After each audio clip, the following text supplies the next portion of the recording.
It has been, without a doubt, a year of crisis in our world, in the economies of the world, in the threats to peace and solidarity for our lives. Somehow all of those realities of the past year have touched our lives in both seen and unseen ways. And I believe that what we see from the Christmas story is that God requires instruments to bring about a world that is just, a world that is peaceful, a world that reflects that very love of God, a world that is more human and more caring. But for that world to come about, we need to reflect on the fact that all through history, God has given us these instruments.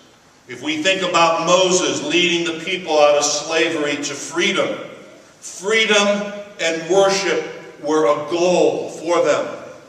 The angels announcing the possibility of peace and solidarity in our world, where brothers and sisters, where all people could live together in peace.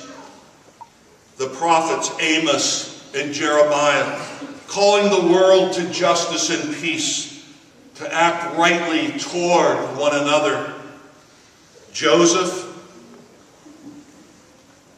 the husband of Mary, the honest laborer, the one who lived in a backwater town of Galilee, but was caught up in the powers, in many powers beyond his control, caring for his family.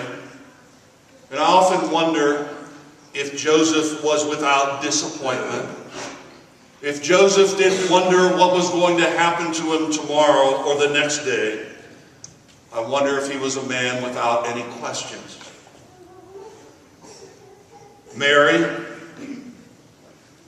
the Mother of God whom we celebrate today, confused at times, but somehow always trusting her heart, saying yes to all the possibilities of life as they unfolded in her life, asking the question, how can this possibly be? How can this be? The weariness of her own faith journey, leading her to Bethlehem, to Nazareth, and then to Calvary, remaining faith-filled and holy in her whole life journey. Jesus, helpless, dependent, trusting and vulnerable, learned from his family, learned from his neighbors, his friends, and even those who disliked him. He learned what faithfulness meant. He understood that it requires a life of self-giving, a self-giving love without end that even leads to the cross. And so the question that I ask you today, as we look at the manger, as we place our hopes and the possibilities for peace and justice before us, as we reflect on the goodness of God, if we were to make a sculpture of our own family, similar to the picture that you see on the screen, a sculpture of our own family, what would it be like?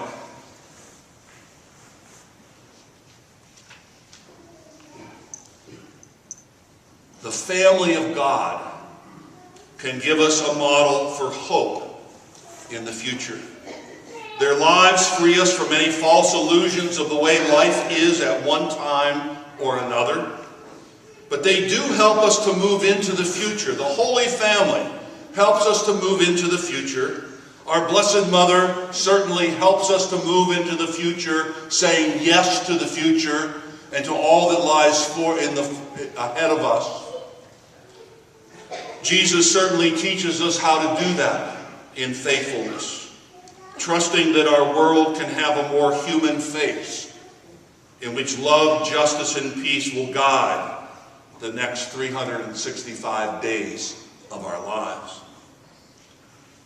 I wonder if you've ever noticed that all through history, Jesus, Mary, and Joseph have been called the Holy Family, not the perfect family. We gather as family here tonight. And my prayer, our prayer, I pray, is that for 2012, that our family here at Christ the Servant, while maybe not perfect, will become more holy. God bless you.